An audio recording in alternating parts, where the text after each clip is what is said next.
السلام علیکم ورحمۃ اللہ وبرکاتہ۔ اللہم صلی وسلم دائما ابدا علی حبیبک وعلی خلیلک محمد عبد اللہ ورسول۔ آج ایک انتہائی اہم ٹاپک کی طرف آپ کی توجہ مبذول کرانی ہے، اور ایک باریک نقطہ ہے۔ اگر ہم اس نقطے کو سمجھ پائیں تو آج اس دنیا میں مسلمانوں کے جو موجودہ احوال ہیں وہ احوال آپ کے سامنے آ جائیں گے، اور آپ کو اپنی اہمیت، جو ہم احساس کمتری کا شکار ہیں اور ہم اپنی پہچان کرنے سے قاصر ہیں، ہم ہر معاملے میں اپنے آپ کو کوئی گرا ہوا یا کوئی یتیم سمجھتے ہیں، اس کی بنیادی وجہ آج ہم اس عید کے فلسفے کے ذریعے حل کرنے کی کوشش کریں گے۔ سامعین کرام، ہم سمجھتے ہیں کہ عید صرف خوشی کا دن ہے، نئے کپڑے، میٹھے پکوان اور ملاقاتیں، ایک دوسرے کے گھروں میں آنا جانا، یہ رسم و رواج، یہ ایک بناوٹی تہوار، یہ بازار آباد کرنا، عید اس کا نام ہے۔ لیکن سوچئے، کیا واقعتاً عید کا یہی مطلب ہے، یا اس کے پیچھے ایک فلسفہ ہے، اس کے پیچھے ایک تھیوری ہے، اس کے پیچھے ایک حکمت ہے، اور وہ حکمت اتنی بڑی ہے کہ اگر ہم اسے سمجھ لیں تو یقین جانیں کہ احساس کمتری کا جو ہم شکار ہیں یہ ختم ہو جائے گا، اور جب احساس کمتری کا ہم جو شکار ہیں وہ ختم ہوگی، احساس کمتری، تو امت زوال سے نکل کر امت کو ایک نئی روشنی کی کرن ملے گی۔ سب سے پہلی بات تو یہ سمجھ لیجئے، عید کا مطلب ہے خوشی۔ یہ عربی زبان کا لفظ ہے، اور یہ خوشی کیا ہے؟ یہ ہمارا تہوار ہے۔ بس اس بات پر آپ نے غور کرنا ہے، اس پوائنٹ کو آپ نے ذہن میں رکھنا ہے کہ یہ ہمارا تہوار ہے۔ اب دیکھیے کہ جاہلیت سے اسلام تک کا سفر، اور اسی کے اندر ایک راز پنہاں ہے جو ہمیں سمجھنا ہے۔ ہجرت مدینہ سے پہلے یثرب کے لوگ دو تہوار مناتے تھے۔ ان دو دنوں کے بارے میں ایک رائے یہ بھی ہے کہ وہ نوروز اور مہرجان، یہ دو دن تھے، آج بھی فارس کے اندر، ایران کے اندر منائے جاتے ہیں۔ یہ موسموں کی تبدیلی پر اور نئے شمسی سال کی آمد پر ہوتے تھے۔ اور حضرت انس رضی اللہ تعالیٰ عنہ کی روایت ہے کہ اس میں لوگ کیا کرتے تھے؟ لہو و لعب، بیرا روی، ناچ گانا، محفلیں سجتی تھیں، اور ناچ گانے کے شغل میلے کے انداز میں اس تہوار کو منایا جاتا تھا، ان دونوں تہواروں کو۔ قدیم رسول اللہ صلی اللہ علیہ وآلہ وسلم المدینہ، جب آپ صلی اللہ علیہ وسلم مدینہ آئے تو وَلَهُمْ يَوْمَانِ يَلْعَبُونَ فِيهِمَا، تو مدینہ کے لوگوں کے اندر غور کیجئے گا، یثرب کے رہنے والے لوگوں کے لیے دو دن تھے، یلعبون فیہما، جس میں وہ کھیلتے کودتے تھے، ناچتے گاتے تھے۔ فقال، نبی کریم صلی اللہ علیہ وآلہ وسلم نے فرمایا، ما ہذان الیومان، یہ دو دن کیا ہیں؟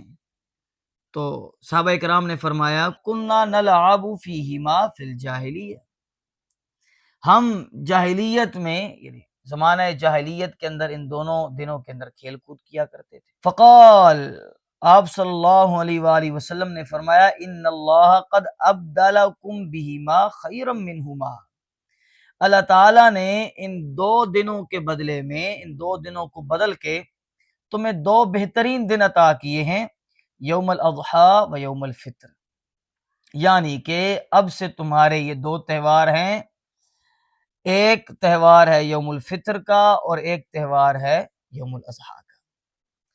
اب سوال یہ پیدا ہوتا ہے، جو آج کل کے فلاسفرز کا بھی یہ نظریہ بن چکا ہے، کہ آپ ایک قوم کے ساتھ رہ رہے ہیں تو ان کا تہوار منا لیں، اگر اس کے اندر کوئی قباحت نہیں، ہمیں ہولی کے اندر شامل ہو جانا چاہیے۔ بعض نے تو اب یہاں تک کہنا شروع کر دیا ہے کہ ہمیں کرسمس منا لینا چاہیے۔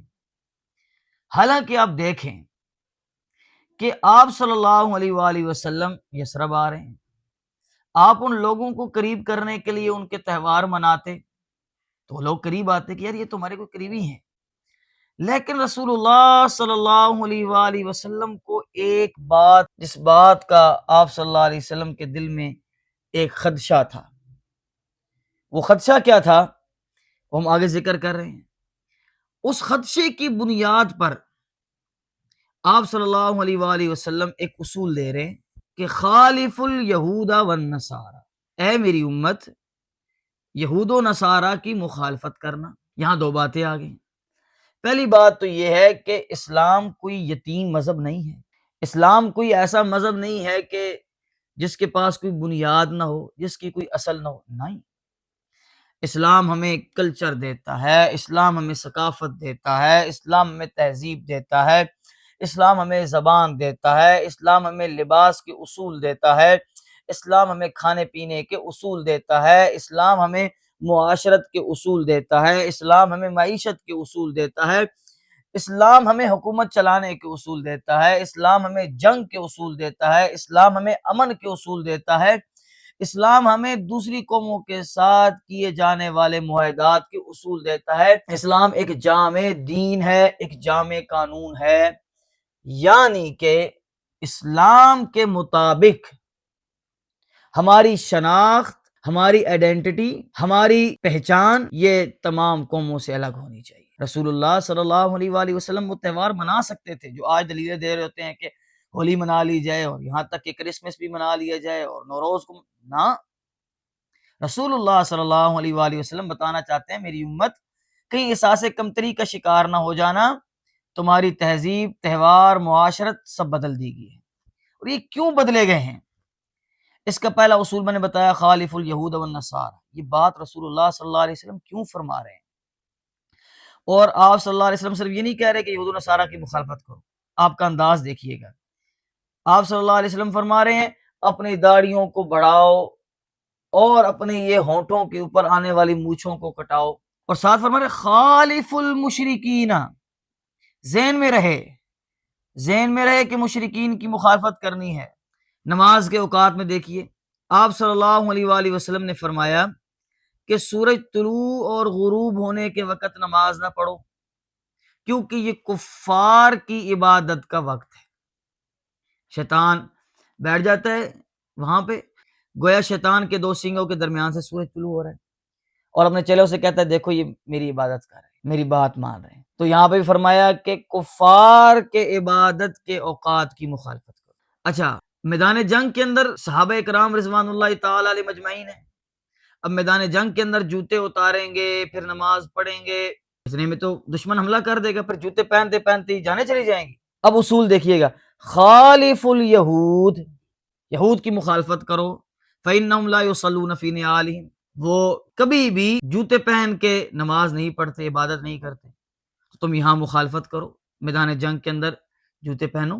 ایک فوجی ہے اس کے شوز اتارتے پہنتے اس کو دشواری ہوتی ہے تو وہ شوز پہن کے نماز پڑھے، لیکن وتیرہ نہیں، کبھی کبھار۔ اچھا، قرآن کا اصول دیکھیں، یہاں تک کہ لا تقولوا راعینا وقولوا انظرنا واسمعوا، صحابہ کرام کہتے ہیں راعینا ہماری رعایت کیجیے، ہماری رعایت کیجیے، تو یہودی کیا کرتے ہیں راعینا پیش دیتے لیم بالسنتہم، اور اس کا مطلب ہو جاتا ہمارے چروائے۔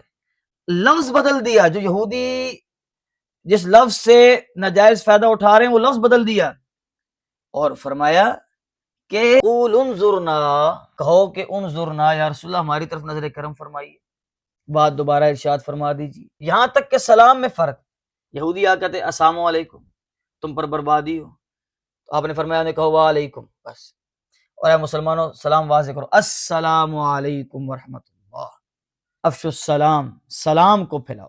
پھر اتنی بڑی مثال عاشور کی دن کی ہے کہ نبی کریم صلی اللہ علیہ وآلہ وسلم کو جب معلوم ہوا کہ یہودی بھی 10 محرم کا روزہ رکھتے ہیں، اور ان کا نظریہ یہ ہے کہ اللہ تعالیٰ نے اس دن ہمیں فرعون کے عذاب سے نجات دی تھی، تو آپ نے فرمایا اگر میں اگلے سال تک زندہ رہا لأصومن التاسع، تو میں ضرور بے ضرور 9 کا بھی روزہ رکھوں گا، 9 10 یا 10 11 کا۔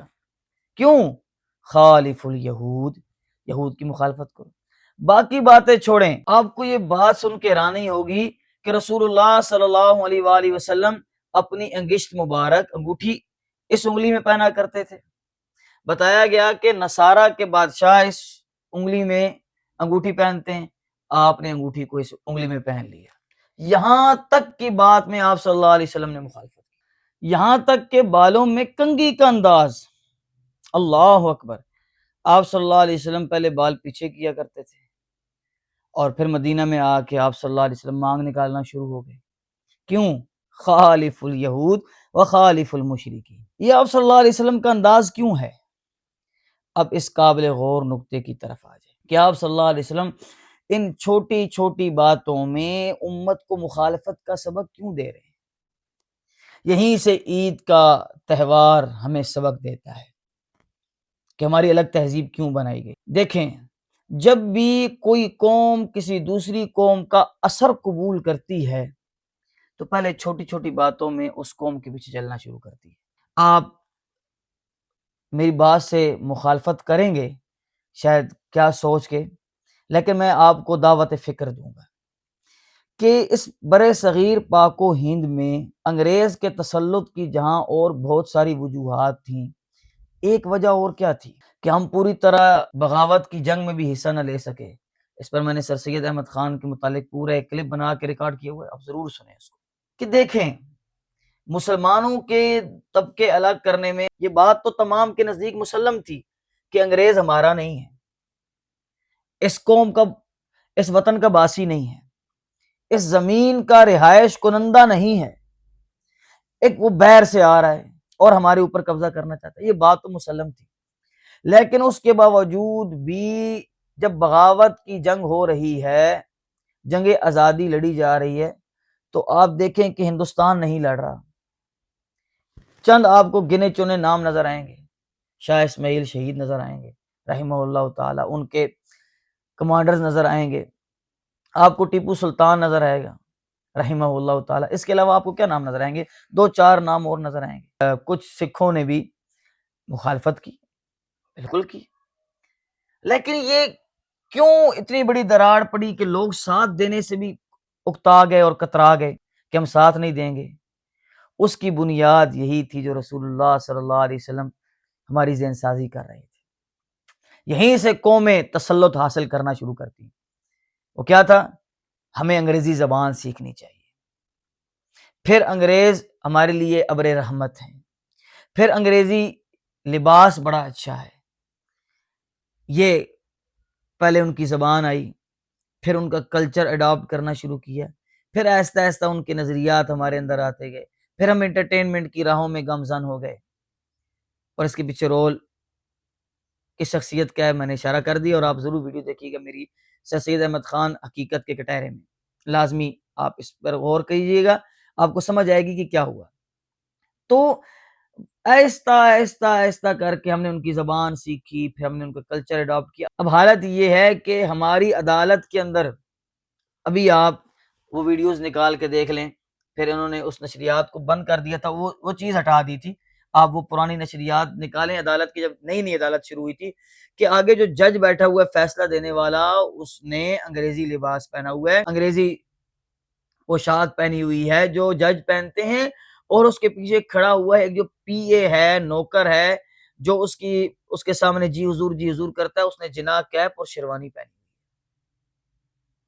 کیا بتایا ہمیں؟ ہمارے اندر احساس کمتری کو کس طرح داخل کیا کہ تم لباس میں، تہذیب میں، کلچر میں ہمارے غلام ہو، ہم نے تمہیں غلام بنا لیا۔ یہی تو رسول اللہ صلی اللہ علیہ وسلم قربان جائیں، فدا کا ابی و امی یا رسول اللہ۔ آپ صلی اللہ علیہ وسلم 1400 سال پہلے ہمیں یہ ترغیب دے رہے ہیں کہ اے میری قوم، خالف المشرکین، خالف الیہود والنصارى۔ کیوں؟ تمہیں الگ پہچان دی گئی ہے، تمہیں الگ آئیڈینٹی دی گئی ہے، تمہیں الگ شناخت دی گئی ہے، تمہاری پہچان الگ ہے، تم باقیوں سے جدا نظر آؤ۔ پھر آپ دیکھیے گا کہ ہمارے تہوار میں اور مشرکین یہود و نصارہ کے تہوار میں کیا فرق ہے؟ ان کے تہواروں میں لہو و لعب، ان کے تہواروں میں ناچ گانا، ان کے تہوار میں ڈسکو لائٹیں ہوتی ہیں، اور ہمارے تہوار میں کیا ہوتا ہے؟ پہلے آپ 5 دفعہ آتے تھے نا مسجد میں، اور بلاتا تھا مؤذن اللہ اکبر اللہ اکبر۔ آج آپ کی عید ہے، آج اللہ نے بلانا نہیں ہے، آج آپ بن بلائے آ جائیں، اور اللہ راستے پہ ناچتا ہوں، میوزک لگاتا ہوں، گاتا ہوں، فرمایا نہیں، اللہ اکبر لا الہ الا اللہ اکبر وللہ الحمد کی صدائے لگاتے ہوئے آج بن بلائے آ جا، آج تو تیرا شکر ادا کرنے کا دن ہے، آج تو تیری عید کا دن ہے۔ اب عید ہمیں گزارنی کیسے ہے؟ تو یاد رکھیے گا، عید بھائی چارے کا دن ہے، عید اپنے ساتھیوں سے احوال پوچھنے کا دن ہے۔ حضرت انس رضی اللہ تعالیٰ عنہ سے روایت ہے کہ آپ صلی اللہ علیہ وسلم عید کے دن جا رہے ہیں. جان رحمت صلی اللہ علیہ وآلہ وسلم نے راستے میں چند بچے کھیل رہے تھے. ایک بچے کو دیکھا وہ غمزدہ پریشان ایک طرف الگ تھلگ کھڑا ہے. تو آپ صلی اللہ علیہ وسلم نے دیکھا اس کے کپڑے پھٹے ہوئے ہیں، رو رہا ہے. تو آپ نے فرمایا کہ بچے آپ کی کیفیت کیوں ہے؟ تو کہنے لگا کہ میرے والد آپ کے ساتھ جہاد میں شریک ہوئے تھے اور شہید ہو گئے اور میں یتیم ہوں. آپ صلی اللہ علیہ وسلم عیدگاہ کی طرف نہیں گئے، پلٹ کے گھر میں آئے. آپ صلی اللہ علیہ وسلم اسے گھر لے کر آئے، اسے گلے لگایا، سینے سے لگایا، نہلایا دھلایا، بہترین لباس پہنوایا، خوشبو لگائی، اور پھر آپ صلی اللہ علیہ وآلہ وسلم اس کو اٹھا کر مسجد کی طرف، عیدگاہ کی طرف جانے لگے اور کہنے لگے کیا بچے اب تم خوش ہو؟ کیا بچے اب تم خوش ہو؟ اور غنیت الطالبین میں ایک عجیب روایت ہے کہ عید کا دن ہے، حضرت علی رضی اللہ تعالیٰ عنہ شیر خدا باسی روٹی کھا رہے ہیں. ایک شخص آیا اور کہنے لگا کہ آج تو آپ کی عید کا دن نہیں ہے، آپ باسی روٹی کھا رہے ہیں. تو آپ رضی اللہ تعالیٰ عنہ نے فرمایا عید اس بندہ مومن کے لیے ہے جس کا روزہ اللہ کی بارگاہ میں قبول ہو گیا اور اس شخص کے گناہ بخش دیے گئے ہوں. آج کا دن بھی ہمارے لیے عید ہے، اور ہر وہ دن ہمارے لیے عید کا دن ہے جس میں ہم کوئی گناہ نہ کریں، اللہ کی نافرمانی نہ کریں. اللہ اکبر. حضرت امیر المؤمنین عمر رضی اللہ تعالیٰ عنہ نے اپنے بیٹے کو عید کے دن پرانے کپڑے پہنے ہوئے دیکھا اور دیکھ کے رو پڑے اور فرمایا بیٹے مجھے اندیشہ ہے کہ آج عید کے دن جب لڑکے تجھے اس پھٹے پرانے لباس میں دیکھیں تو تیرا دل نہ ٹوٹ جائے. تو بیٹا بھی حضرت عمر کا تھا. بیٹے نے جواب دیا دل اس کا ٹوٹے جو رضائے الہی کو نہ پا سکے، جس نے ماں باپ کی نافرمانی کی. مجھ سے میرے والد بھی راضی ہیں، مجھ سے میرا اللہ بھی راضی ہے. حضرت عمر رضی اللہ تعالیٰ عنہ نے اس خوشی میں اپنے بیٹے کو گلے لگا لیے. حضرت عمر رضی اللہ تعالیٰ عنہ عید کے دن اپنا دروازہ بند کر کے زاروں قطار رو رہے ہیں، ہچکیوں کی آواز آ رہی ہے.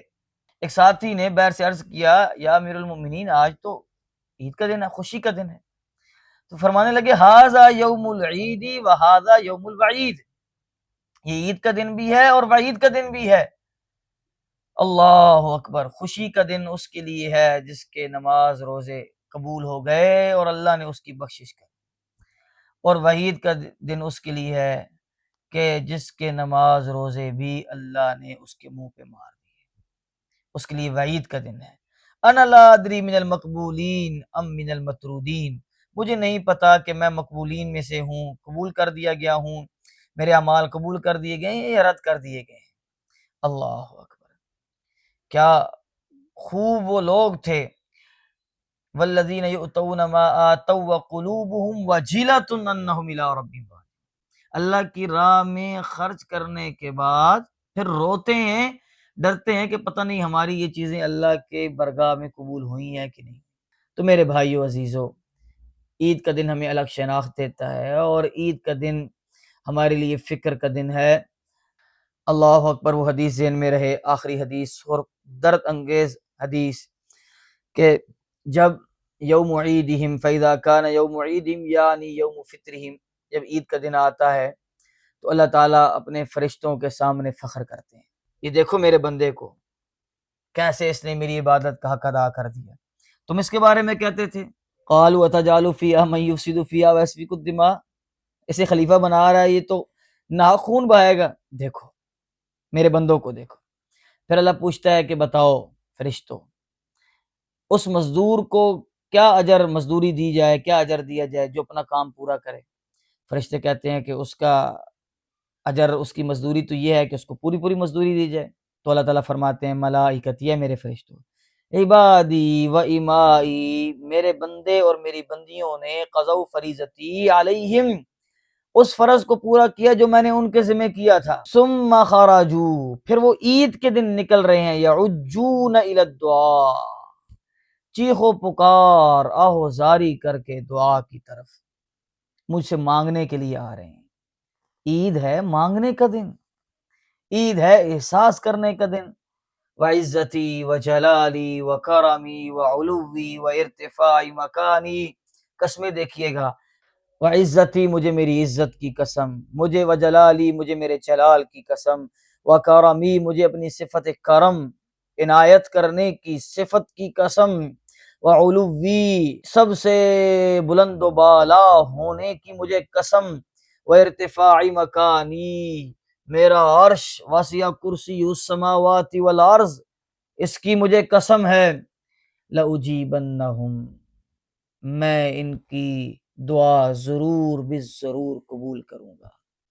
فیقول، اور اللہ کہتے ہیں لوٹ جاؤ، قد غفرت لکم، میں نے تمہیں بخش دیا، وبدلت سیئاتکم حسنات، میں نے تمہاری برائیوں کو نیکیوں میں بدل دیا۔ قال فیرجعون مغفورا لہم، رسول اللہ صلی اللہ علیہ وآلہ وسلم نے فرمایا لوٹتے ہیں عیدگاہ سے اس حال میں کہ ان کی بخشش کر دی جاتی ہے۔ اب جو کہتے ہیں کہ عید کے دن دعا ہی نہیں ہے، یہ بھی نئے نئے لوگ آ گئے ہیں، عید کے دن دعا ہی نہیں مانگنی، مزے کرو، عید پڑھنی ہے، چادر موڑے پہ رکھنی ہے اور نکل جانی ہے۔ اللہ تعالی ہمیں سمجھ عطا فرمائے۔ بہت شکریہ، السلام علیکم ورحمۃ اللہ وبرکاتہ۔